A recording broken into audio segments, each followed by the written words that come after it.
Hello, guys and girls, and happy Mother's Day, everybody! I'm Miguel Sanchez, and welcome to episode 19 of Movie History, Walt Disney Animation Studios. Thank you all so much for being here today. We're glad you're here, and today we've got another movie to take a look at, and this is the final movie of the 1960s, and also the final movie to be produced by Walt Disney after his passing, an untimely death in 1966. Don't worry, guys, we will still get through this together, so be prepared for what you're about to see today. It's going to be out of this world, and trust me, it'll soon be the one you will never, ever forget. So, with that said, let us begin. Happy Mother's Day, everybody. And now, let's get started. So yes, welcome to episode 19, and today we are taking a look at The Jungle Book. I hope you're ready for this because it's going to be wild, totally wild. I promise you, it's going to be what adventure you do not want to miss. By the way, we're only 2 days away from the season 4 premiere of Logo History. That will be about Columbia Pictures and Trice Pictures. Also, 2 days away from the series premiere of Logo History Moshi. So let's keep your eyes peeled for that. And later on, we have Moshi Monster Biography episode 400. It's going to be about Stacey Grace. The Quadcentennial episode is coming soon, so please stay tuned for it. It's coming later on today, so don't miss out. But right now, we got to get ready for this episode right here. So for those who haven't seen the previous episode, go check it out. Episode 18 was about the sword in the stone. Yeah, episode 18 was about the sword in the stone. At the time of this recording, it was uploaded. 5 days ago. So please go check it out. Link to that will be on the top right corner of the screen. So please check it out and show them some love, show them some support. You'll be glad you did. Now though, everything must come to a start. Are you ready for it? So am I. We're good to go. Let's get started. So about the movie. Let's see what the movie's about. The Jungle Book is a 1967 American anime musical comedy film produced by Walt Disney Productions, based on Rudyard Kipling's 1964 book of the same name. It is the 19th Disney animated feature film. Directed by Wolfgang Reitherman, it was the last film to be produced by Walt Disney, who died during its production. The plot follows Mowgli, a feral child raised in the Indian jungle by wolves, and his friends Bagheera the panther and Baloo the bear try to convince him to leave the jungle before the evil tiger Shere Khan arrives. That's right. Again, the plot follows Mowgli, a feral child raised in the Indian jungle by wolves, as his friends Bagheera the panther and Baloo the bear try to convince him to leave the jungle before the evil tiger Shere Khan arrives. I know. The early versions of both the screenplay and the soundtrack followed Kipling's work more closely with dramatic, dark, and sinister tone, which Disney did not want in his family film, leading to writer Bill Peet, songwriter Terry Gilkyson being replaced. The casting employed famous actors and musicians Phil Harris, Sebastian Cabot, George Sanders, and Louis Prima, as well as Disney regulators such as Sterling Holloway, J. Powell O'Malley, and Verna Felton. And the director's son, Bruce Reitherman, as Mowgli. The Jungle Book was released on October 18, 1967 to positive reception with acclaim from its 440 soundtrack, featuring 5 films by the Sherman Brothers and one by Gilkyson, The Bare Necessities. And that's pretty much it. The film initially became Disney's second highest grossing animated film in the United States and Canada, and was also successful during its re-releases. The film was also successful throughout the world, becoming Germany's highest grossing film by number of admissions. Disney released a live-action adaptation in 1994 and an animated sequel, The Jungle Book 2 in 2003. A live-action CGI hybrid remake directed by Jon Favreau was released in 2016 with a sequel to that film in development. So yeah, that's pretty much it. Nothing more about here. Let's take a look at stats here. Directed by Wolfgang Reitherman, produced by Walt Disney, story by Larry Close, Ralph Wright, Kay Anderson, Vaz Gary, and Bill Peet, who unfortunately has been accredited. Yeah, accredited, my friends. Based on The Jungle Book by Rudyard Kipling, starring Phil Harris, Sebastian Cabot, George Sanders, Sterling Holloway, John Abbott, Louis Prima, and Bruce Reitherman. Narrated by Sebastian Cabot. Music by George Bruns. Edited by Tom Acosta and Norman Carlisle. Production companies Walt Disney Productions, distributed by Warner Bros. Distribution. Release date is October 18, 1967. Running time is 78 minutes. Country is United States. Language is English. Budget is $4 million. And in the box office, $378 million. Wow. Told you the jungle is jumping. Yeah, that's pretty much it. All the information you might see are all provided by Wikipedia. So the free encyclopedia, so thank you so much. You are the best. Let's get to the plot. And it's a big one, so get ready, guys. Here I go. Mowgli, a young orphan boy is found in a basket in the deep jungles of India by Bagheera, a black panther who promptly takes him to Raksha, a mother wolf who had just had cubs. Who has just had cubs. She and her mate Rama raise him along with their own cubs after 10 years. Mowgli becomes well acquainted with jungle life and plays with his wolf siblings. Bagheera is pleased with how happy Mowgli is now, but also worried that Mowgli must eventually return to his own kind. One night, the Wolfpack parents meet at Council Rock, having learned that Shere Khan, a man-eating Bengal tiger, has returned to the pack's part of the jungle. Pack leader Akita decides that Mowgli must leave the jungle for its own safety. Bagheera volunteers to escort him to a man village. They leave that very night, but Mowgli is determined to stay in the jungle. He and Bagheera rest in a tree for the night, while Urka, a hungry Indian python, tries to devour Mowgli, but Bagheera intervenes. The next morning, Mowgli tries to join the elephant patrol, led by Colonel Happy and his wife Winifred. Bagheera finds Mowgli, but after a fight, decides to leave Mowgli on his own. Mowgli soon meets up with the laid-back, fun-loving sloth bear, Baloo, who promises to raise Mowgli himself and never take him to the man village. Shortly afterward, a group of monkeys kidnap Mowgli and take him to their leader, King Louie the Orangutan. That's right, the orangutan. I know. King Louie offers to help Mowgli stay in the jungle if he will tell Louie how to make fire like other humans. However, since he was not raised by humans, Mowgli does not know how to make fire. Bagheera and Baloo arrive to rescue Mowgli, and in the ensuing chaos, King Louie's palace is demolished to rubble. Bagheera speaks to Baloo that night and convinces him that the jungle will never be safe for Mowgli, with Shere Khan around. In the morning, Baloo reluctantly explains to Mowgli that the man village is best for him, but Mowgli accuses him of breaking his promise and runs away. As Baloo sets off in search of Mowgli, Bagheera rallies with the help of Hathi and his patrol. However, Shere Khan himself, who was eavesdropping on Bagheera and Hathi's conversation, is now determined to hunt and kill Mowgli himself. Meanwhile, Mowgli encourages Kaa once again, who again attempts to eat him after hypnotizing him to sleep, but he wakes up and escapes thanks to the unwitting intervention of the suspicious Shere Khan. As a storm gathers, a depressed Mowgli encounters a group of friendly vultures who accept Mowgli as a fellow outcast. Shere Khan appears shortly after, scaring off the vultures and confronting Mowgli.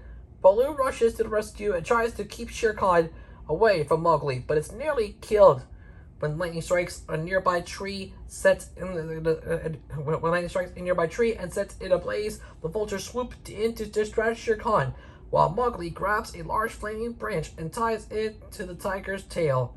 Shere Khan, who is terrified of fire, panics and runs away. Bagheera and Baloo take Mowgli to the edge of the man village, but Mowgli is still hesitant to go there. However, his mind abruptly changes when he is smitten by a beautiful young girl from the village who is coming down by the riverside to fetch water. After noticing Mowgli, she accidentally drops her water pot. Mowgli retrieves it for her and follows her into the man village.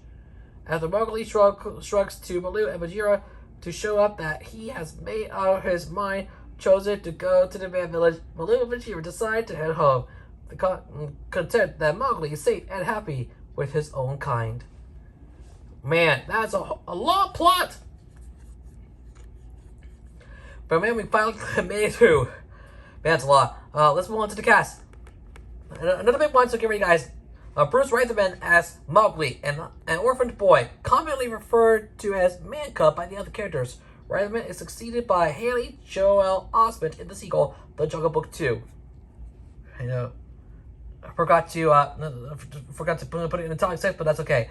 Phil Harris as Baloo, a sloth bear who leads a carefree life and believes in letting the good things in life come by themselves.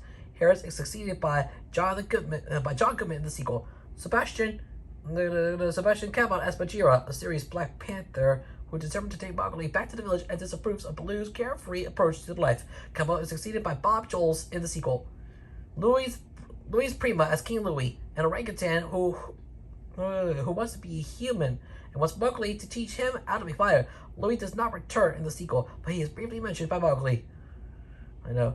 George Sanders as Shere Khan, an intelligent and sophisticated yet merciless Bengal tiger who hates all humans for fear of their guns and fire and wants to kill Mowgli. Sanders is succeeded by Tony Jay in the sequel. Sterling Holloway as Kaa, an Indian python who also seeks Mowgli as prey, but comically fails each time he attempts to eat him. Holloway is succeeded by Jim Cummings in the sequel.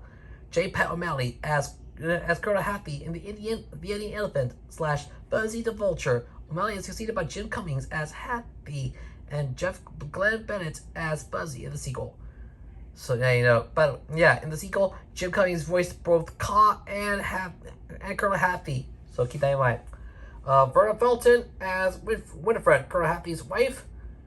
Clint Howard as Junior, Colonel Happy's son. Howard is succeeded by Jimmy Bennett in the sequel. Chad Stewart as Flaps the Vulture. Stewart is succeeded by Brian Cummings in the sequel. Jim and Brian Cummings, two brothers. I love it. Lord Tim Hudson as Dizzy the Vulture. Hudson is succeeded by Jess Hardell in the sequel. John Abbott as Akela the Indian Wolf. Ben Wright as Rama the Father Wolf. Darlene Carr as the Human Girl. Carr is succeeded by Mae Whitman in the sequel, and the girl is named Shanti. Now I know. The Human Girl has no name in the original movie, but in the sequel she is named Shanti. So keep that in mind. Leo De Leon as Flunky the Lanker. De Leon is succeeded by Jim Cummings in the sequel, and Flunky is renamed MC Monkey. Ooh, boy. So, keep that in mind. Yeah, we have the asterisk here, so keep that in mind. Hal Smith as the Slop Elephant, with the asterisk. Ralph Wright as the Gloomy Elephant, also with asterisk. Digby Wolf as Ziggy the Vulture, also with asterisk. Wolf is succeeded by Jess Hardell in the sequel, and Bill Skiles and P. Henderson as the Monkeys, also with asterisks. Remember, asterisks mark actors listed in the opening credits as additional voices. So that's pretty much it. Moving on to the production, starting with development and writing. Another big one, so get ready guys. It's going to be a long one. Here we go. After The Sword in the Stone was released, story artist Bill Peet claimed to Walt Disney that we, the animation department, can do more interesting animal characters, and suggested that Rudyard Kipling's The Jungle Book could be used for the studio's next film. Disney agreed, and Pete created an original treatment with little supervision, as he had done 101 Dalmatians and The Sword in the Stone. Again, 101 Dalmatians was on episode 17, and The Sword in the Stone was on episode 18, which is the previous episodes, so please go check them out. However, after the disappointing reaction to The Sword in the Stone, Walt Disney decided to become more involved in the story, and that he had been with the past two films, with his nephew Roy E. Disney saying that he certainly influenced everything about it. 3 dots. With Jungle Book, he obviously got hooked on the jungle and the characters that lived there. Pete decided to follow closely the dramatic arc and sinister tone of Kipling's book, which is about the struggles between animals and man. However, the film's writers decided to make the story more straightforward, as the novel is very episodic, with Mowgli going back and forth from the jungle to the man village, and Pete felt that Mowgli returning to the man village should be the ending for the film. Following suggestions, Pete also created the character of Louie, King of the Monkeys. Louie was a less comical character, enslaving Mowgli, trying to get the boy to teach him to make fire. The orangutan would also show a plot point borrowed from the second Jungle Book, the gold and jewels under his ruins. The ending was also very different from the final films. After Mowgli got to the man village, he would get into an argument with Buldeo the hunter, which would cause him to return to the jungle with a torch, which he would use to scare those who attacked or mocked him through the journey, before being dragged back to the ruins by Buldeo in search for the treasure. After recovering a great part of the treasure, Buldeo will declare his intentions to burn the jungle to avoid the threat of Shere Khan, only for the tiger to attack and kill him before being killed by Mowgli with the hunter's gun. Due to his actions, Mowgli will be hailed as a hero in both the jungle and the village, and declared the first human to be part of the Wolves Council. Disney was not pleased with how the story was turning out, as he felt it was too dark for family viewing and insisted on script changes.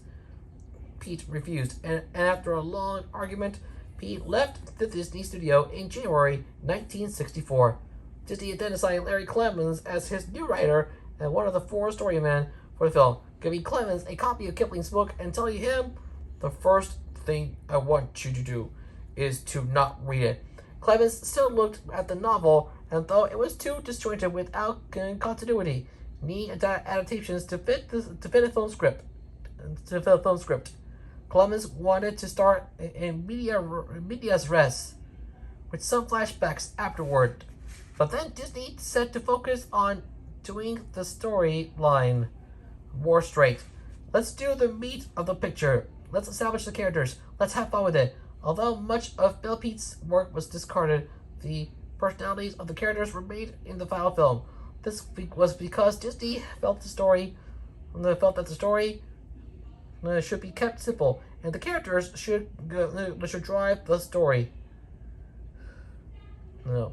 Disney took an active role in the story meetings, acting out each role and helping to explore the emotions of the characters, helping create gags and developing emotional sequences. Clemens also created the human girl with whom Mowgli falls in love, as the animators considered that falling in love would be the best excuse for Mowgli to leave the jungle. Clemens would write a rough script with an outline for most sequences. The story artists then discussed how to fill the scenes, including the comedic gags to employ. The script also tried to incorporate how the voice actors molded their characters and interacted with each other. The Jungle Book also marks the last animated film from the company to have Disney's personal touches before his death on December 15th, 1966.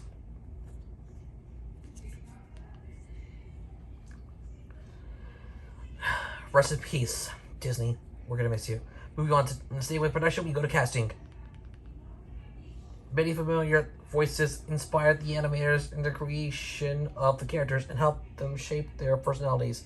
This use of familiar voices for key characters was a rarity in Disney's past films. The staff was shocked to hear that a wisecracking comedian, Phil Harris, was going to be in a Kipling film. Disney suggested Harris after meeting him at a party. Harris improvised most of his lines, as he considered the script lines didn't feel natural. After Harris was cast, Disneyland Records president Jimmy Johnson suggested Disney to get Louis Prima as King Louis, as he felt that Louis would be great as foil. Disney also cast prominent actors such as George Sanders as Shere Khan and Sebastian Cabot as Bagheera. Additionally, he cast regular Disney voices such as Sterling Holloway as Kaa, J. Pat O'Malley as Colonel Happy, and Buzzy the Vulture, and Verna Felton as Happy's wife. This was her last film before she died. Oh, rest in peace again. Rest in peace, Sterling Holloway. We will miss you. David Bailey was originally cast as Mowgli, but his voice changed during production, leaving Bailey not to fit the young innocence of Mowgli's character, at which the producers were aiming. Thus, director Wolfgang Reitman cast footage.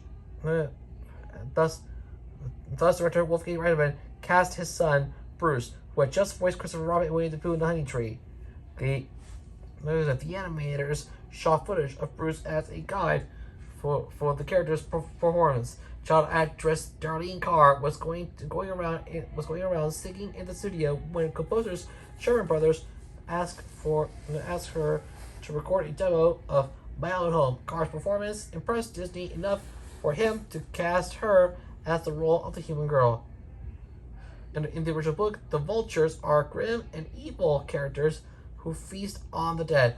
Disney lightened it up by having the vultures bearing a physical and vocal resemblance to the Beatles, including the signature mop top haircut. It was also planned to have the members of the band both voice the characters and sing their song. That's what friends are for. However, at the time, the Beatles, John Lennon, refused to work on animated films, which led to the idea being discarded. The casting of the vultures still brought a British invasion musician, Chad Stewart, of the duo Chad and Jeremy. In earlier drafts of the scene, the vultures had a near-sighted rhinoceros friend named Rocky, who was to be voiced by Frank Fontaine. However, Walt decided to cut the character for feeling that the film had already much action with the monkeys and vultures. I know. That's a lot, my friends. Moving on to the animation. Stay with production, we go to animation. Animation on The Jungle Book commenced on May 2nd, 1966.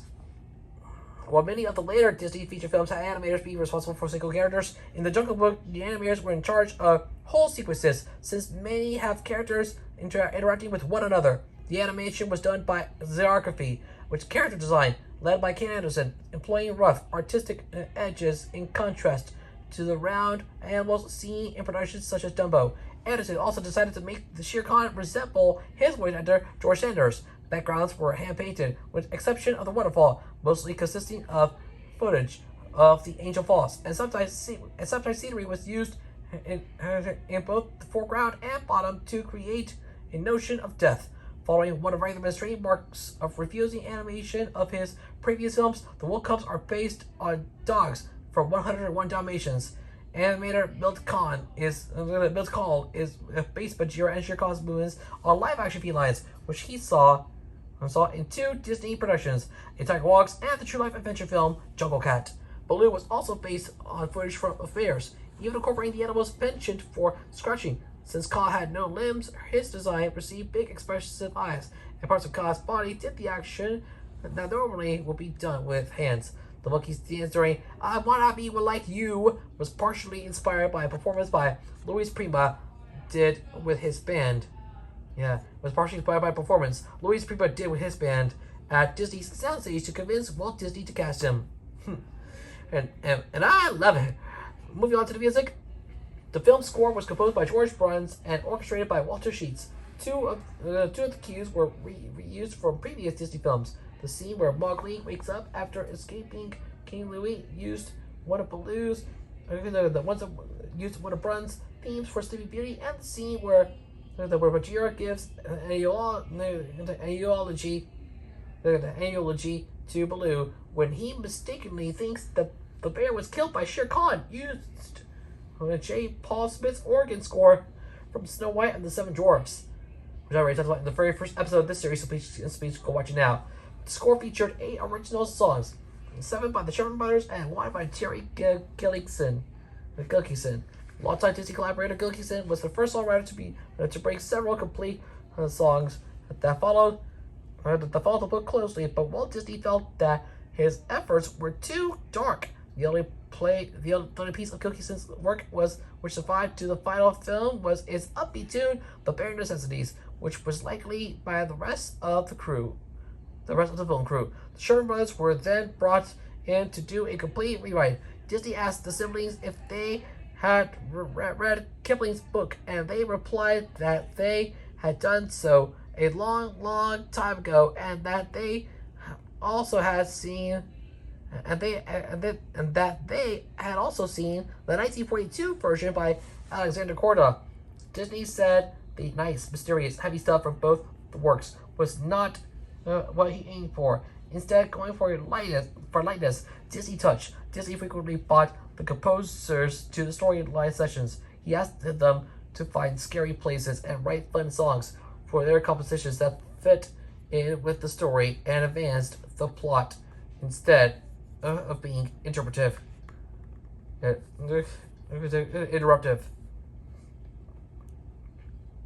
And that's fun. Moving on to the release and reception, starting with original theatrical run. The Jungle Book was released in October 1967, just 10 months after Walt's death. Some bookings were in a double feature format with Charlie, the Lonesome Cougar. Produced on a budget of $4 million, the film was a massive success, grossing domestic rentals of $11.5 million by 1968. By 1970, the film had grossed $13 million in domestic rentals, becoming the second highest grossing animated film in the United States and Canada. The film earned over $23.8 million worldwide, becoming the most successful animated film released during its run. And boy, it's fun. Moving on to the re-releases. The Jungle Book was re-released theatrically in North America 3 times, 1978, 1984, and 1990, and also in Europe throughout the 1970s and 1980s. A reissue in the United Kingdom in 1976 generated rentals of $1.8 million. The 1978 re-release increased its North American rentals to $27.3 million, which surpassed Snow White and the Seven Dwarfs, making it the highest grossing animated film of all time in the United States and Canada until Snow White was re-released in 1983. The film's total lifetime gross in the United States and Canada is $141 million. When adjusted for inflation, it is estimated to be equivalent to $671,224,000 in 2018, which would make it the 32nd highest grossing film of all time in the United States and Canada. Oh my gosh. $671,224,000? Now that is a lot here. The Jungle Book is Germany's biggest film of all time in terms of admissions, with 27.3 million tickets sold, nearly 10 million more than Titanic's 18.8 million tickets sold. It has grossed an estimated $108 million in Germany, making it the third highest grossing film of all time in Germany, behind only Avatar with $137 million and Titanic with $125 million. The film was the 7th most popular sound film of the 20th century in the UK, with admissions of 19.8 million. The film is France's 9th biggest film of all time in terms of admissions, with 14.8 million tickets sold. The film's 1993 re-release set an overseas record for a reissue, grossing $67.5 million overseas during that year. Now you know, my friends, I know. Moving on to home media. The Jungle Book was released in the United States on VHS in 1991 as part of the Walt Disney Classics product line, and the United Kingdom in 1993. In the United States, the VHS release sold 74.4 million units and grossed $184,926,000 in 1991, making it the year's third best-selling home video release, behind only Fantasia and Home Alone. Oh my gosh, $184,926,000. That is a whole lot of money. Now you know. By 1994, the Jungle Book sold 9.5 million units in the United States. Home video sales outside North America reached a record 14 million units and grossed $350 million by December 1993. Overseas sales reached 14.8 million units by January 1994, becoming the best-selling international VHS release in overseas markets, including sales of 4.9 million units in the United Kingdom, 4.3 million in Germany, and 1.2 million in France. By August 1994, it had sold 15 million units in international overseas markets, breaking worldwide sales to 24.5 million units by 1994. As of 2002, the Jungle Book held the record for the best-selling home video release in the United Kingdom, ahead of Titanic, which sold 4.8 million units. It was reissued on video in 1997 as part of the Walt Disney Masterpiece Collection for the film's 30th anniversary. A limited issue DVD was released by Buena Vista Home Entertainment in 1999, according to today, it's Walt Disney Studios Home Entertainment. Remember that. The film was released once again as a 2-disc Platinum Edition DVD on October 2nd, 2007, to commemorate its 40th anniversary. Its release was accompanied by a limited 18-day run at Disney's own El Capitan Theater in Los Angeles, with the opening night featuring a panel with composer Richard Sherman and voice actors Bruce Ratherman, Darlene Carr, and Chad Stewart. The Platinum DVD was put on moratorium in 2010. The film was released in a Blu-ray/DVD/digital copy combo pack on February 11, 2014, as part of Disney's Diamond Edition line. The Diamond Edition release went back into the Disney Vault on January 31st, 2017. In the United States, the DVD and Blu-ray releases sold 12 million units between 2017 and 2016 and grossed $304 billion as of August 2018. And the Disney Vault, as you may know today, is destroyed, gone forever. The Disney Vault is gone forever, and the reason why is because of their own streaming service, Disney Plus. So yeah, that's a lot of fun. Moving on to critical reception. I know. The Jungle Book received positive reviews upon release, undoubtedly influenced by nostalgic reaction to the death of Walt Disney. The Time reviewer said the film strayed far from the Kipling stories, but nevertheless, with our and between two black brackets, the result is thoroughly delightful. It is the happiest, positive way to remember Walt Disney. Howard Thompson of the New York Times praised the film as simple, uncluttered, straightforward fun, as put together by director Wolfgang Reitman, 4 screenwriters, and the usual small army of technicians, using some lovely exotic pastel backgrounds and a nice clutch of tunes. The picture unfolds like an intelligent copy strip fairy tale. Richard Schickel, review for Life magazine, referred to it as the best thing of its kind since Dumbo. Another short, bright, unscary, and blessedly uncultivated cartoon. Charles Chamberlain of the Los Angeles Times wrote the film as really, really good Disney indeed, and nobody needs to say a great deal more. Arthur D. Murphy of Variety gave the film a favorable review, while nothing that the story development is restrained, and that younger audiences may squirm at times. The song "The Bare Necessities" was nominated for Best Original Song at the 40th Academy Awards, losing to "Talk to the Animals" from Dr. Dolittle. Academy of Motion Picture Arts and Sciences President Gregory Peck lobbled extensively for the film to be nominated for Best Picture, but was unsuccessful.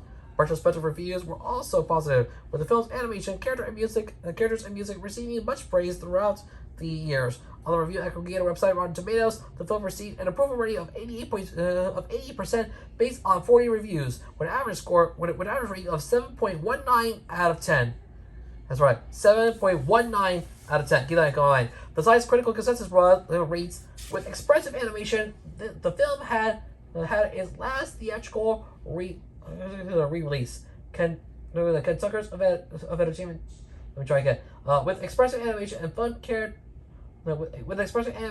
characters and catchy songs, The Jungle Book endures as a crowd-pleasing Disney classic.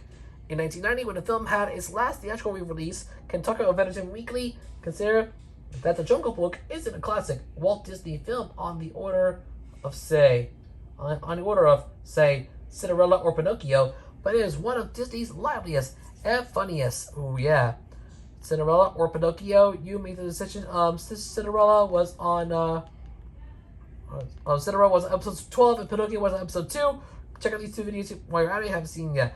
Charles Sullivan, reviewing for the Los Angeles Times, thought the film's animators was near the height of their talents, and the resulting film remains a high-spirited ramp that will delight children and parents wary of action films' body counts that exceeded their box office grosses. In 2010, Empire described the film as one that gets pretty much everything right, noting that the vibrant animation and catchy songs overcame the plot deficiencies. Whew, man, that's a whole lot of fun. Finally, let's close out this episode with a legacy. So here we go, my friends. Final part of the story. In 1968, Disneyland Records released the album More Jungle Book, an unofficial sequel also written by screenwriter Larry Simmons, which continues the story of the film, and includes Phil Harris and Louis Prima voicing their film roles. In the record, Baloo, voiced by Harris, is missing Mowgli, voiced by Ginny Tyler, so he teams up with King Louie, voiced by Prima, and Bagheera, voiced by Dal McKinnon, to take him from the Man Village. On February 14, 2003, Disney Studios in Australia released a sequel, The Jungle Book 2, which Mowgli runs away from the Man Village to see his animal friends. unaware that Shere Khan is more determined to kill him than ever. In 2005, Robert Reese pitched Jungle Book 3 to Disney execs, but the project never materialized. Elements of the Jungle Book were recycled Elements of the Jungle Book were recycled in the later Disney feature film Robin Hood, such as Baloo being inspiration for Little John, who not only was a bear, but also voiced by Phil Harris, Little John, and Lady Cluck's dance. Let's try again. In particular, the dance sequence between Baloo and King Louie was simply rotoscoped for Little John and Lady Cluck's dance. It had been widely acclaimed by animators, with Eric Goldberg declaring the Jungle Book boasts possibly the best character animation a studio has ever done. The animators of Aladdin, The Lion King, Tarzan, and Lilo and Stitch took inspiration from the design and animation of the film, and the 4 people involved with Disney's animations, director Brian Bradford, and animators Andreas Deja, Glenn Keane, and Sergio Pablos had declared the film to be their inspiration for entering the business. And yes, I'll talk about all these films: Aladdin, The Lion King, Tarzan, and Lilo and Stitch, and future episodes of this series to keep my view for when it comes out. Continuing on, many characters appear in the 1990 to 1991 animated series Tailspin. That's right. Again, they appear in the 1990-91 animated series Tailspin. Between 1996 and 1998, the TV series Jungle Cubs told the stories of Baloo, Happy, Bagheera, Louie, Kaa, and Shere Khan when they were children. Disney later made a live-action adaptation of the film, which was more of a realistic action-adventure film with somewhat more adult themes. The film, released in 1994, differs even more from the book than its animated counterpart, but was still a box office success. In 1998, Disney released a direct-to-video film entitled The Jungle Book: Mowgli's Story. Yeah, Mowgli's Story. I know. A new live-action version of The Jungle Book was released by Disney in 2016, which even reused most of the songs of the animated movie, with some lyrical reworking by original composer Richard M. Sherman. There are 2 video games based on the film. The Jungle Book was a platformer released in 1993 for the Master System, Mega Drive, Game Gear, Super NES, Game Boy, and PC. A version for the Game Boy Advance was later released in 2003. The Jungle Book Group Party was a dance Mac game released in 2000 for PlayStation and PlayStation 2. Kaa and Shere Khan have also made cameo appearances in another Disney video game, Quackshot. A world based on the film was intended to appear more than once in the Square Enix Disney Kingdom Hearts video game series, but was omitted both times. First in the first game because it featured a similar world based on Tarzan, and second in Kingdom Hearts Birth by Sleep, although areas of the world are accessible via hacking codes. Oh no. Boy, not gonna be happening, my friends. That's no good. Since the film's release, many of the film's characters appeared in House of Mouse, The Lion King 1.5, Who Framed Roger Rabbit, Aladdin, and Aladdin and the King of Thieves. Again, many of the film's characters appeared in House of Mouse, The Lion King 1.5, Who Framed Roger Rabbit, and Aladdin and the King of Thieves. In December 2010, a piece of artwork by British artist Banksy featuring the Jungle Book characters, which have been commissioned by Greenpeace to help raise awareness of deforestation, went on sale for the sum of £80,000. Can't believe it. Not $80,000, £80,000, because it's British. So yeah, that's very legit. But that's the end of the Jungle Book. Yay! Oh my gosh, finals ready for the movie. Oh my gosh, if you can't handle it, The Jungle Book is a great movie, and it is the Diamond Edition.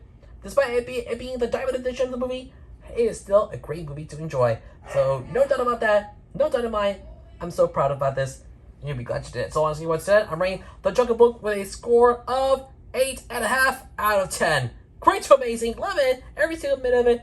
I just love to see the sound of this. And boy, it just keeps going to show you nothing is as good as it seems. Yeah, that's only my personal and conservative opinion. Feel free to agree or disagree with 8,000 opinions in the comment section down below. With that, guys, we are done. Yay! Thank you for watching an episode of Movie History, Walt Disney Animation Studios, and we hope you have a very safe and happy Mother's Day to you all. We'll see you later for Moshi Monster Biography episode 400 as we take a look at Stacey Grace. So please stay tuned for it. I hope you guys are having a lot of fun as much as we do. So yeah, everyone's come to an end. I want to thank you all for watching today. You are the best. God bless. And I'll see you soon for another SI episode. I'm Eagle Stitches, your resolve, and I will see you next time on That's right, movie history, Walt Disney Animation Studios. And that's it, the end of the 1960s. We're done. The 1960s are over. Yay! So the next time we'll see you, we move on to the 1970s. Oh my gosh, I can't believe it. We move on to the 1970s next time. Episode 20 is going to be the Aristocats. Stay tuned. Do not miss it. I promise you, it's going to be one big adventure you do not want to miss out on.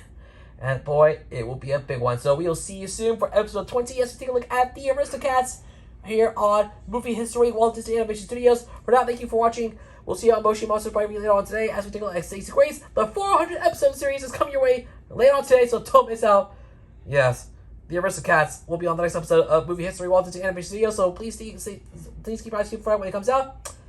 For now, thanks for watching. I'm God Sessions. Please remember to leave a like, share this video with your friends, leave a comment down below, and don't forget to subscribe to my channel. Also, turn on notifications to not miss a new video. Everyone, please subscribe to notifications, turn on so not miss no new video from me as we're on the road to 900 subscribers. Thank you so much. We're halfway through the road to 900. So let's keep it going. Thank you all for watching today. I'm God Sessions signing off for Movie History, Walt Disney Animation Studios. I'm out of here, y'all, and thanks for tuning in. Like, subscribe. Until next time, I'll see you in another video. Laters!